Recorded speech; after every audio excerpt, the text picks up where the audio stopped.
Bia Kamal Kanwar Online TV channel kajan gua sama angut kan kono kala bana lengo raja dari subscribe kajan channel me kaderi ja gorba o dere nyaga ne ko kien dere share ke social media share ke Facebook kan media na ko kien an ler ban linga jan gua sama ler mi ci tore yoy ke gambela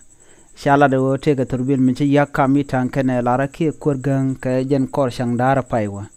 and ler me bana jelinga pelpin gorejin bi nyak ene me kanede kokien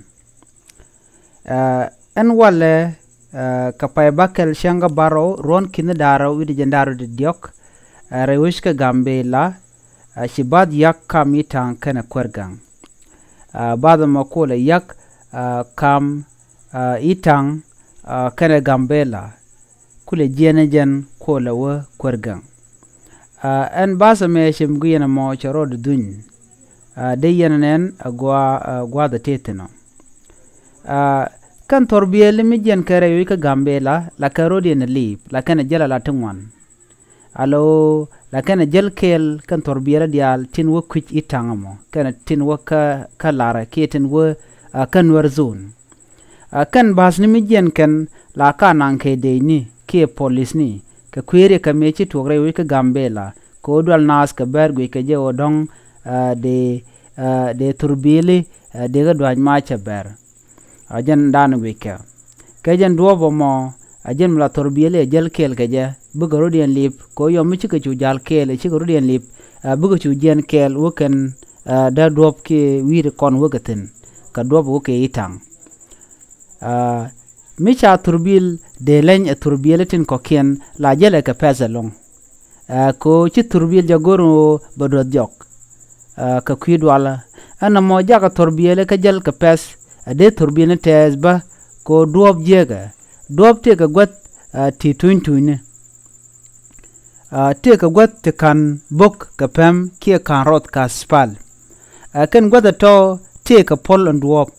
kan polatoni gol kan torbieli amici turbil mici ngoje long dero do piem ka pul dere tet ci mici achune no ci turbile me ci yak en wale rewi ka gambela kam itangamo kene lare ere gan ci tuok ka bas en ci yak tel ramici yede tesnien ci ala nono dundo ci na ci ko ka bot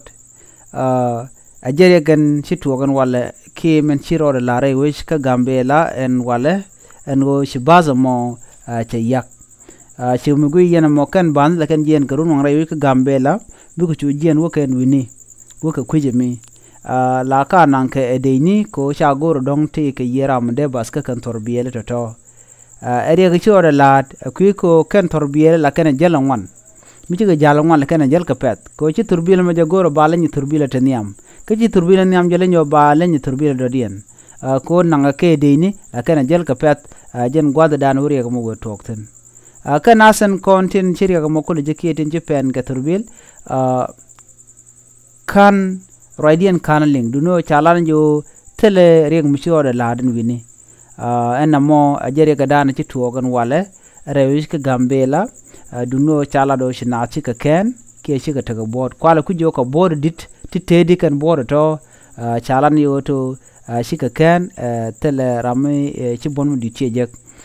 mete kam do dien mi dong chile ben la ler ka kwidien biya jelin kanwar online channel kajen gwasa me mi jiram jidit ko nyogane ko ken ka gora ba to ba jelin win mono do dien an mandan chiro la re ga gambela e janano ngai content kon lat ko den ro ga gambela ban ro inte ko ken ban ka link kajen gwasa be ka kwi gambela bye bye